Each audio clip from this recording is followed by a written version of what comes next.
12 വയസ്സ് മാത്രമുള്ളൊരു കുഞ്ഞിനെ ശപിക്കുക, ആക്ഷേപിക്കുക, അങ്ങനെയൊക്കെ ബുള്ളിയിങ് ചെയ്യുന്ന ഒരു കൂട്ടം മനുഷ്യരുടെ മാനസിക നില ശരിക്കും എന്തായിരിക്കും? ബാലയുടെയും അമൃതയുടെയും മകൾ പാപ്പുവിന്റെ മാനസിക നിലയെക്കുറിച്ചാണ് ഇത്തരത്തിലൊരു ചോദ്യം. അവതാരകയും മോട്ടിവേഷൻ സ്പീക്കറും നടിയുമായ അശ്വതി ശ്രീകാന്തിന്റെ ചോദ്യമാണിത്. ബാലാവകാശ കമ്മീഷന് മുന്നിൽ വച്ചിരിക്കുകയാണ് അശ്വതി ശ്രീകാന്ത് തന്റെ സംശയം. കഴിഞ്ഞ ദിവസം മുതൽ സോഷ്യൽ മീഡിയയിൽ വ്യാപകമായി പ്രചരിക്കുന്നത് നടൻ ബാലയുടെയും മകളുടെയും 2 വീഡിയോകളാണ്.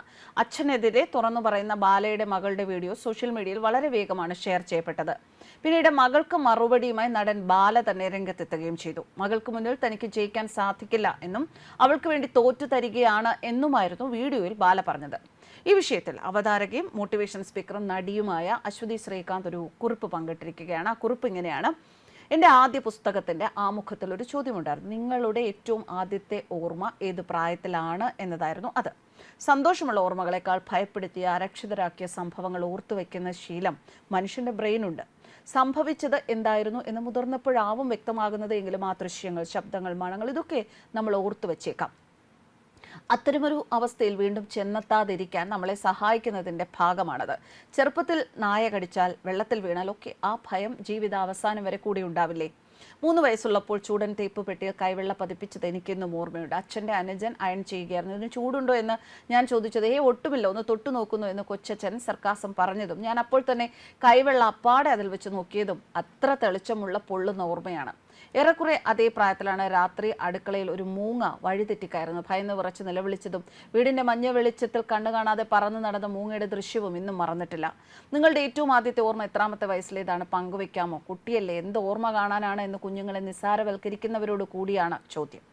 12 വയസ്സ് മാത്രമുള്ള ഒരു കുഞ്ഞിനെ ശപിച്ചും ആക്ഷേപിച്ചും ബുള്ളിയും ചെയ്യുന്ന ഒരു കൂട്ടം മനുഷ്യരുടെ മാനസിക നില ശരിക്കും എന്തായിരിക്കും? ആര് എന്ത് ചെയ്തതിൻ്റെ പേരിലായാലും ഒരു കുഞ്ഞിന് ഇതുണ്ടാക്കുന്ന ട്രോമയ്ക്ക് ആര് സമാധാനം പറയും? ബാലാവകാശ കമ്മീഷൻ ഇതിൽ എങ്ങനെ ഇടപെടൽ നടത്താനാവുമെന്നറിയാൻ ആകാംക്ഷയുണ്ട്.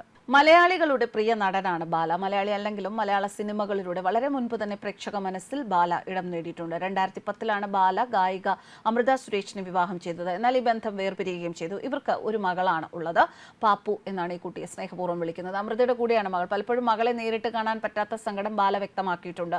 ഫാദേഴ്സ് ഡേക്ക് മോളുടെ കൂടെയുള്ള പഴയ വീഡിയോ ബാല പങ്കുവച്ചിരുന്നു. ഈ വീഡിയോയ്ക്ക് താഴെ ഒരുപാട് കമന്റുകളാണ് വന്നിരുന്നത്. ഇതിൽ ചില കമന്റുകൾക്ക് ബാല മറുപടി കൊടുത്തിരുന്നു. ആദ്യം ചെയ്യേണ്ടത് ഒരു വിവാഹബന്ധത്തിൽ തുടരാനാവാതെ പിരിഞ്ഞു കഴിഞ്ഞാൽ പരസ്പരം വ്യക്തി ബഹുമാനം കൊടുത്ത് മാറി നടക്കുക എന്നതാണ്. അമൃതയുടെ അഡ്വക്കേറ്റ് എല്ലാ രേഖകളും അടക്കം നിങ്ങളുടെ നുണകൾ പൊളിച്ചതാണ് എന്ന് ആ കമന്റിൽ പറയുന്നു. ആ കുട്ടിയോട് നിങ്ങൾക്ക് ഇഷ്ടമുണ്ടെങ്കിൽ അവരുടെ അമ്മയെ പിന്നീട് പിന്നാലെ നടന്ന് ഉപദ്രവിക്കാതിരിക്കണം. അവർ ശരിയോ തെറ്റോ ആകട്ടെ, അവരുടെ വിവാഹമോ ജീവിതമോ പിന്നെ അവരുടെ മാത്രം വിഷയമാണ് എന്നൊക്കെയായിരുന്നു കമന്റ്. എന്തായാലും ഇപ്പോൾ കുഞ്ഞും അച്ഛനെതിരെ വന്നിരിക്കുന്നു. അച്ഛൻ വളരെ വേദനിച്ച് മറുപടി കൊടുക്കുന്നു. ആരുടെ ഭാഗത്താണ് ശരി തെറ്റ് എന്ന് അറിയില്ല.